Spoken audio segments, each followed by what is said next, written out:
ரசூல் ஸல்லல்லாஹு அலைஹி வஸல்லம் சொன்னார்கள், நிறைய பேருடைய துஆ ஏன் அங்கீகரிக்கப்படுவதில்லை என்று சொன்னால், தஅவுது ஃபலம் யுஸ்தஜப் லி, இப்படி சொல்லுவதுதான்.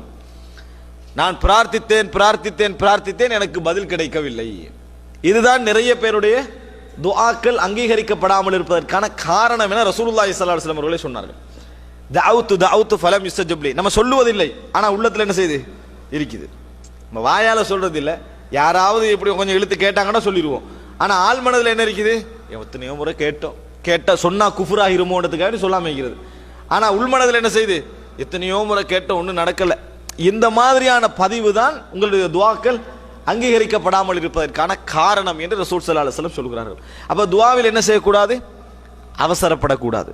நம்ம கேட்டுக்கொண்டே இருக்க வேண்டும், உறுதியாக கேட்க வேண்டும். காரணம் இன்னொன்று நினைங்க, நம்ம அங்கீகரிக்கப்படுற மாதிரி நம்மளுக்கு விளங்கலையா, நம்ம என்ன செய்யறோம், இபாதத்து செய்கிறோம். எப்படி தொழுகிறோமோ, தொழுகிறத்துல உலகலாம எதிர்பார்க்கவில்லையோ, அதே மாதிரி என்ன செய்யுங்க, துஆவும் ஒரு இபாதத்து. நம்ம கேட்டது கிடைக்காது என்று நம்ம நினைத்தாலும் என்ன நினைக்கணும், நான் ஒரு இபாதத்து செய்கிறேன் அப்படி என்ற உணர்வோடு என்ன செய்யுங்க, அவசரப்படாமல் துஆக்களில் நம்ம என்ன செய்ய வேண்டும், உறுதியாக இருக்க வேண்டும்.